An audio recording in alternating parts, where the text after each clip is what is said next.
Please subscribe Tito Manny Vlog.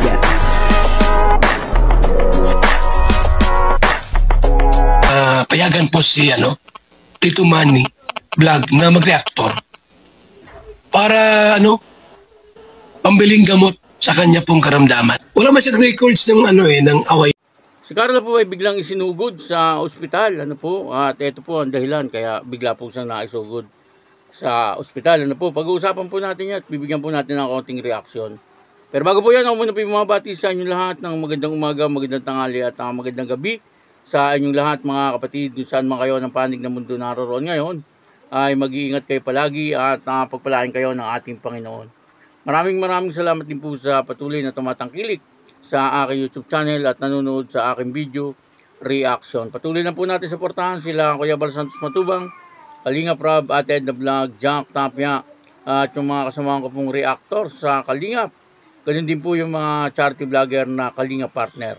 O ito po yung video na kung saan etong si Carla ay isinugod sa ospital. At ito po pala ang dahilan kung bakit po siya biglang isinugod sa ospital. Panoorin po natin yung video at ang kabuuan po ng video ito yung mga panood po natin sa YouTube channel ni Kuya Jens. Ayan portahan po natin Kuya Jens. Ito po yung video.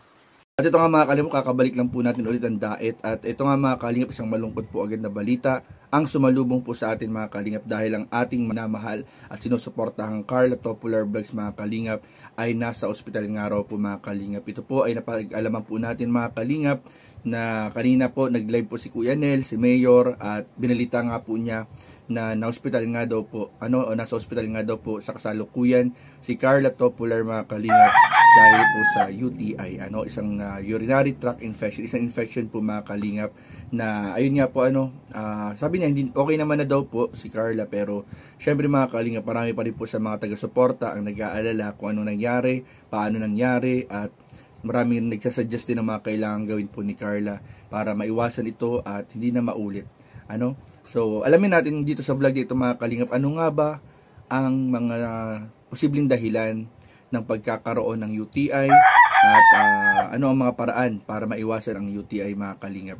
So, meron akong sinearch dito at ano ang mga sintomas, mga gamot at dapat gawin kapag meron kang UTI. So, I hope mababasa to ni Carla para makatulong din sa kanya and sa ilang mga viewers na maaari posibleng nakakaranas din ng UTI. So tara, samahan niyo po ako mga kalingap, pag-usapan po natin itong tungkol sa kalusugan na vlog natin sa araw nito in 5, 4, 3, 2. So ito nga mga kalingap ang mga ilan sa mga na-search po natin na posibleng dahilan po ng pagkakaroon po ng UTI. So number 1, hindi sapat na pag-inom ng tubig. So pagpigil ng ihi, bawal na bawal din po yung nagpipigil po ng mga pag-ihi ng matagal.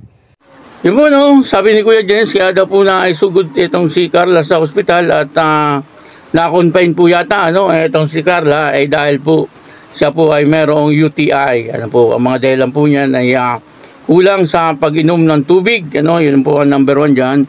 Tapos ay yung pagpigil sa pag-ihi, ganun din po yung mga pagkain po ng mga maalat, isa po yan sa mga dahilan, at kaya siguro itong si Carla ay medyo nahihirapan, kasi pagka po medyo malala na, sumasakit na po ang tiyan, at talagang nahihirapan po umihi, kaya maaaring itong si Carla kaya naisugod sa ospital, kasi baka hindi na po niya kaya, minsan ay sumasakit din po yung likod, doon sa may baba, sa may parting baywang, sumasakit din yon, kaya medyo delikado rin po ito, kasi baka mamaya ay kapag hindi po ito naagapan ay tumaas po yung kanyang creatinine, at maapektuhan yung kanyang kidney, pwede rin mangyari na meron siyang kidney stone, pwede rin yun, ako po nangyari po sa akin yan at talagang medyo mahirap yung nararamdaman, mahirap umihi, talagang medyo masakit pag iihi, mahapdi. Kaya ang ginawa ko noon ay nagpa-doktor po ako, pero po dun sa doktor na ibinigay nilang mga gamot, may mga antibiotics po yan na ibinibigay, ay uminom po ako ng sambong Ano, yung pong sambong ay nakikita lang naman po yan sa paligid-ligid ng bahay natin. Ano po, minsan sa bukid marami po niyan. Ano. Si Carla naman taga baryo din, sigurado meron po niya sa kanila yung pong sambong, tapos inaluan ko po ng pansit-pansitan, at saka ng dahon ng guyabano. Yun po ang ginawa ko, tig 8 yata o tig 7, parang gano'n, po. Tapos ayun po ang iniinom ko, nalagay ko lang po sa bote at yun po ang iniinom ko. Sa awa naman po ng Diyos ay natanggal yung aking bato po sa kidney. Po yung nagpapahirap sa akin ay natanggal. Tinago ko nga po yun nandiyan. Nakatago po remembrance po. Kaya medyo delikado rin po yan kapag hindi po naagapan. Kaya kailangan ay maagapan. Tama po yung ginawa ni Carla.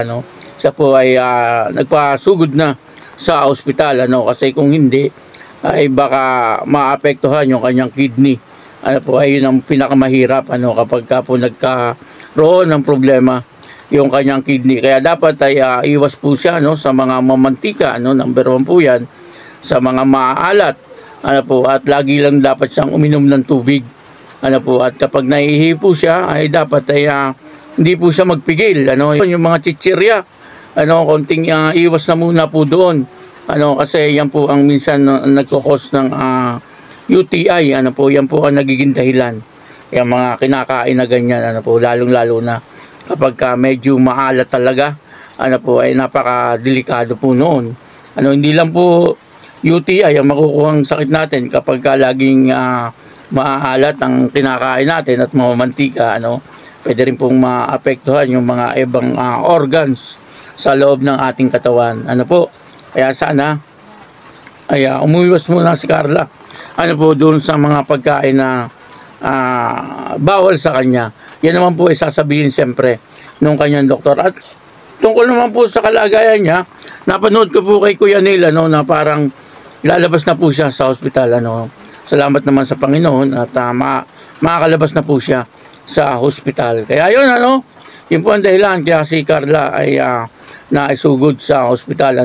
Ayon po yan kay Kuya Jens. Kaya yun, maraming salamat po sa inyo lahat. At ako po si Tito Manny Vlog na nagsasabing God bless you all.